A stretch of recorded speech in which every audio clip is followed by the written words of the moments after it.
Hello বন্ধুরা, আমি মধুমিতা। মধুস কিচেনে নতুন একটা রান্না তোমাদের করে দেখাচ্ছি। রান্নাটার নাম হলো পয়েন্টেড গোট উইথ পর্ন।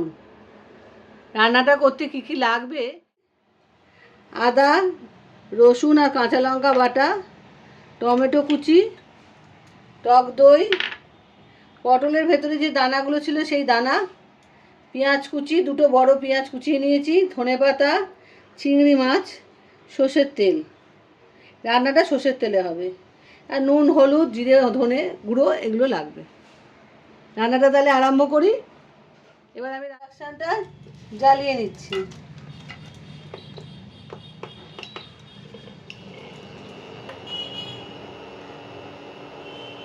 তেল দিয়ে দিলাম, সর্ষের তেল একটু বেশি করে। পটলগুলো একটু হালকা করে ভেজে নেব। তেলটা গরম হোক।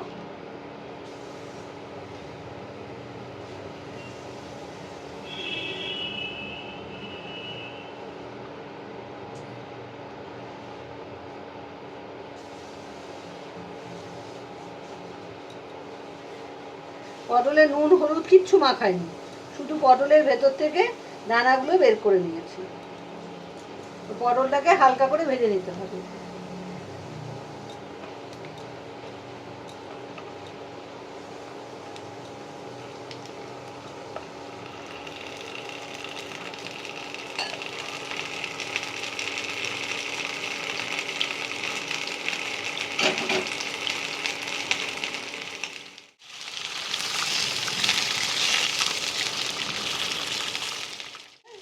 পটলগুলো এবার তুলে নিচ্ছি। তোমরা দেখো কতটা ভেজেছি। ঠান্ডা হোক, আমি মশলাটা তখন বানিয়ে নেবো। ভেতরে যে মশলাটা ভরতে হবে সেই মশলাটা বানিয়ে নেবো।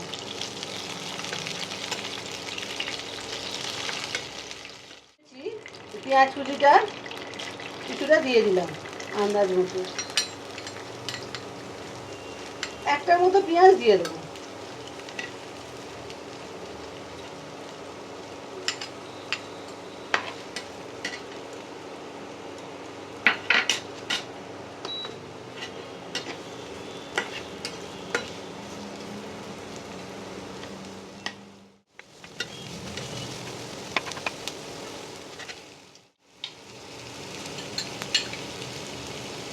চিংড়ি মাছের মধ্যে আর হলুদ অল্প করে, একটু হলুদ দিয়ে এবার চিংড়ি মাছটা এর মধ্যে দিয়ে দেবো।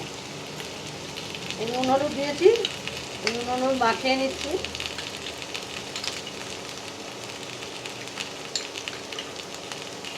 চিংড়ি মাছগুলো একটু ছোট করে কেটে নিয়েছি, কেন পটলের মধ্যে ভরতে হবে তো, ওই জন্য। চিংড়ি মাছগুলো একটু বড় ছিল, সেগুলো একটু ছোটো করে কেটে নিয়েছি। আর যদি ছোটো চিংড়ি মাছ হয় তাহলে আর কাটতে হবে না। এই পেঁয়াজটা অল্প অল্প ভাজা হয়েছে, এবারে আমি চিংড়ি মাছগুলো ভেজে নেব।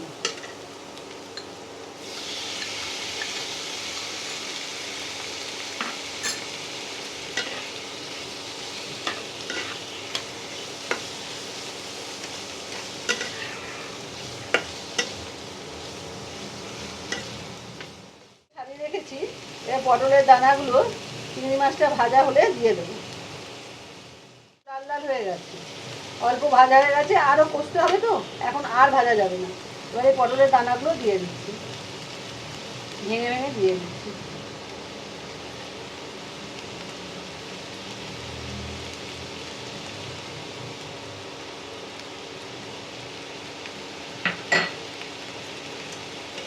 এটা মিশিয়ে নিই।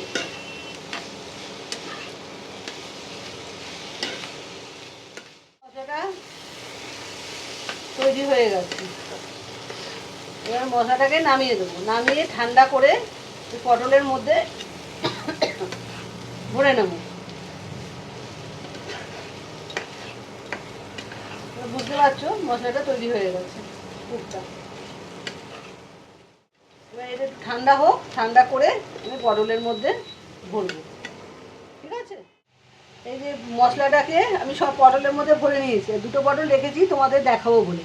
এখানে কিন্তু হাত ছাড়া উপায় নেই, হাত দিয়েই করতে হবে। সেই জন্য হাত দিয়ে আমি পটলের পুর ভরাটা তোমায় দেখিয়ে দিচ্ছি। এই মশলাগুলো নিয়ে আস্তে আস্তে ভরতে হবে।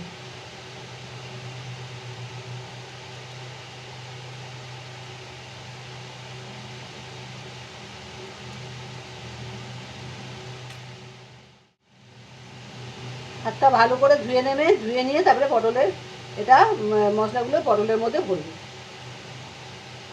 আর তোমরা যদি কেউ চামচ দিয়ে করতে পারো তাহলে তো খুবই ভালো, আমি পারি না, সেই জন্য আমি হাত দিয়ে করছি। আর একটা চিংড়ি মাছের টুকরো নিয়ে মুখটাকে এরকম আটকে দেবে, যাতে মশলাগুলো পরে বেরিয়ে না যায়।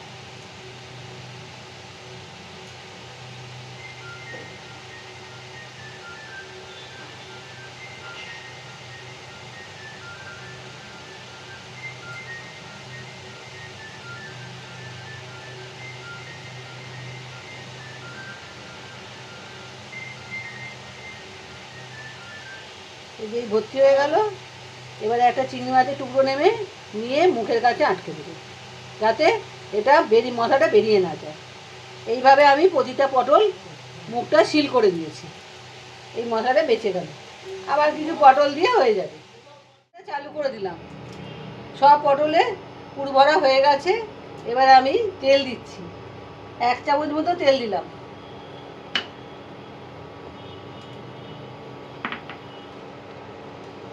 গরম হোক।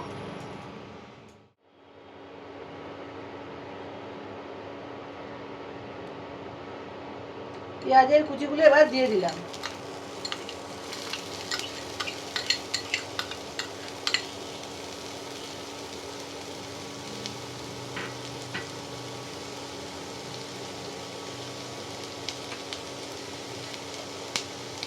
পেঁয়াজগুলো একটু ভাজা ভাজা হোক।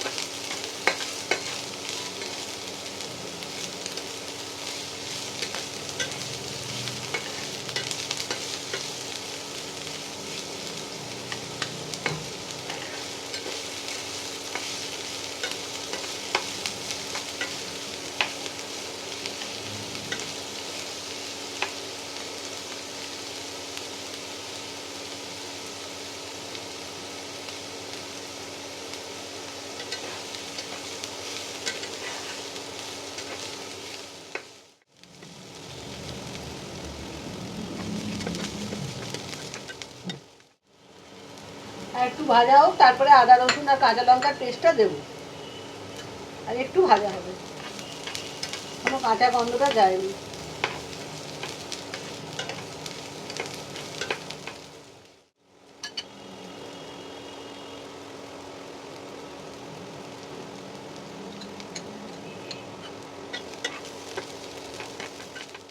আদা রসুন আর কাঁচা লঙ্কার পেস্টটা দিয়ে দিলাম।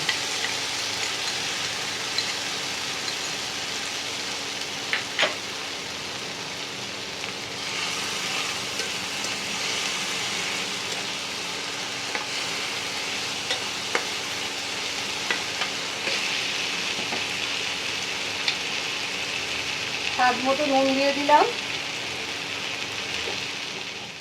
দিয়ে দিচ্ছি হলুদ গুঁড়ো আন্দাজ মতো,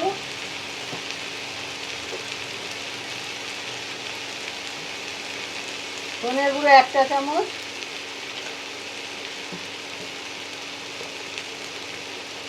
জিরে গুঁড়ো 1/2 চা চামচ,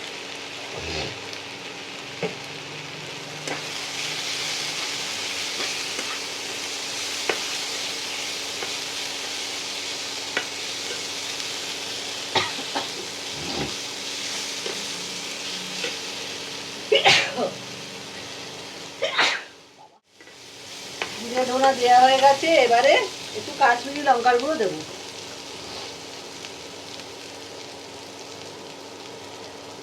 রংটা সুন্দর হলে খেতেও ভালো লাগে, তাই কাশ্মীরি লঙ্কার গুঁড়োটা দিলাম। কিন্তু শুকনো লঙ্কার ঝাল শুকনো লঙ্কার গুঁড়োটা কিন্তু দেবো না, কেন কাঁচা লঙ্কা আমি দিয়েছি। এবার টক দইটা দিয়ে দেবো, ফেটিয়ে রেখেছি, এবার টক দইটা দিয়ে দিচ্ছি।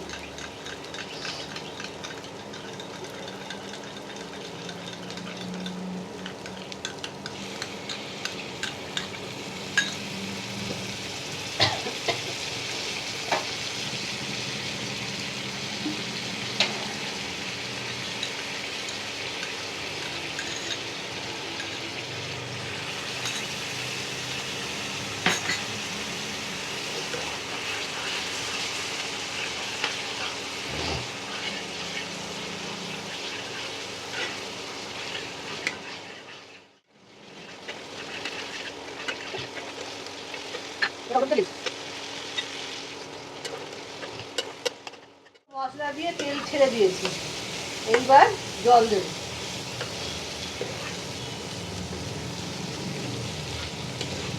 জলটা কিন্তু অতি অবশ্যই গরম জল দেবে। আচ্ছা, তার আগে একটু ধনেপাতা দিয়ে দিই, কেন ধনেপাতার গন্ধটা আমাদের বাড়ির লোক আবার বেশি পছন্দ করতে পারে, নিতে পারে না, মানে আগেই দিয়ে দিলাম ধনেপাতা। আর গার্নিশিংয়ের জন্য একটু রেখে দিয়েছি।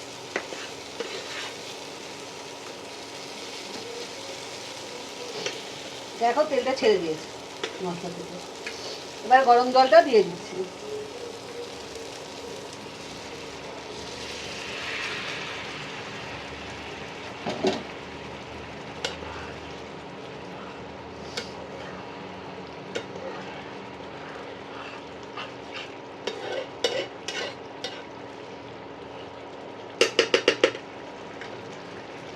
এবার আস্তে আস্তে পটলগুলো ছেড়ে দেবো। টেম্পারেচারটা অতি অবশ্যই একদম কমিয়ে দেবে, লো করে দেবে।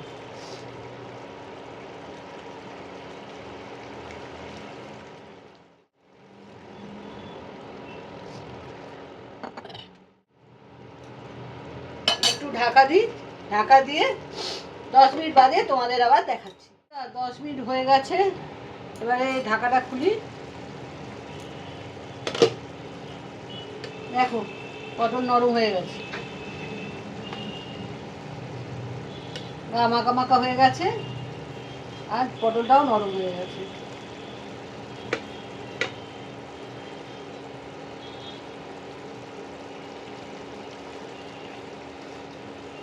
আমার রান্না কমপ্লিট। এবার একটু ধনেপাতা ওপরে ছড়িয়ে নামিয়ে দেবো। অল্প একটু ধনেপাতা ছড়িয়ে দিলাম উপরে।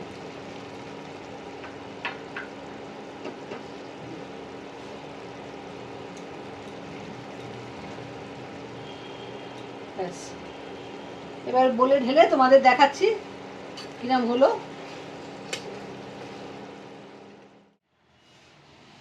বন্ধুরা, রান্নাটা দেখো কেমন হয়েছে, দেখতে সুন্দর হয়েছে না? খেতেও তেমন সুন্দর। তোমরা করে খেও, তোমরা বুঝতে পারবে কত সুন্দর হয়েছে।